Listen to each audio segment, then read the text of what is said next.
Dans Ézéchiel 1,9, nous voyons ces 4 êtres vivants, leurs ailes jointes ensemble.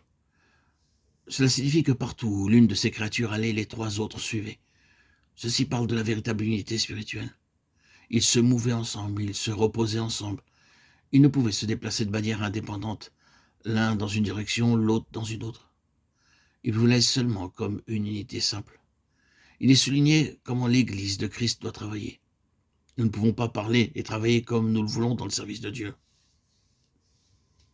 Lorsque nous comprenons le plein dessein de Dieu pour son Église, nous découvrons que nous ne pouvons pas très longtemps agir indépendamment, mais seulement dans la pleine communion fraternelle avec les autres croyants et compagnons de service, ceux avec qui nous avons été appelés à vivre et partager les responsabilités. Nous aimons tous être indépendants. Nous n'aimons pas que les autres interviennent dans ce que nous faisons, quel que soit notre appel, que nous soyons docteurs, pasteurs, prédicateurs ou évangélistes. En tant qu'être humain, cette nature est en nous. Ne pensez pas que parce que vous connaissez bien votre Bible, vous êtes libérés de toute faiblesse intérieure. Chacun d'entre nous a quelques faiblesses ou défauts. Notre nature est encore là, et elle doit être brisée. Dieu avait montré à Ézéchiel que bien qu'il ait à parler comme homme solitaire, il parlait cependant sous la conduite des cieux. Lorsque le peuple de Dieu commet des erreurs, il attire de reproches sur le ciel. Ézéchiel ne pouvait pas dire ou faire ce qu'il voulait parce qu'il parlait sous la conduite de Dieu et les intérêts de Dieu étaient inclus dans sa conduite. Ceci est vrai pour nous aussi. Le fait que les ailes étaient jointes ensemble typifie l'unité spirituelle que Dieu exige de nous. Bien que ces êtres vivants aient des traits différents, quand ils se mirent en mouvement, ils étaient joints ensemble pour aller dans une seule direction. À mesure que nous croîtrons spirituellement, nous verrons cette unité spirituelle parmi nous, comme co-ouvriers avec Dieu.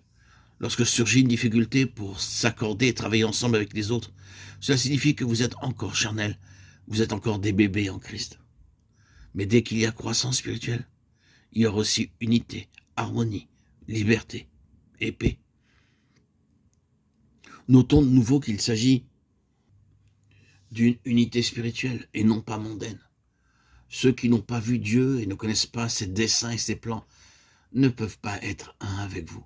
Ceux qui connaissent Dieu et ont son esprit en eux peuvent travailler avec vous.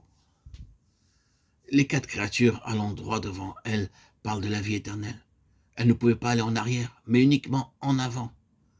Ézéchiel 1,12. Il doit y avoir croissance constante alors que nous avançons avec Dieu. Vous vous souvenez que lorsque les enfants d'Israël marchaient et campaient dans le désert, ils étaient toujours en 4 groupes, au nord, au sud, à l'est et à l'ouest. Ils avaient 4 enseignes ou 4 bannières sur lesquelles étaient les 4 faces des chérubins d'Ézéchiel.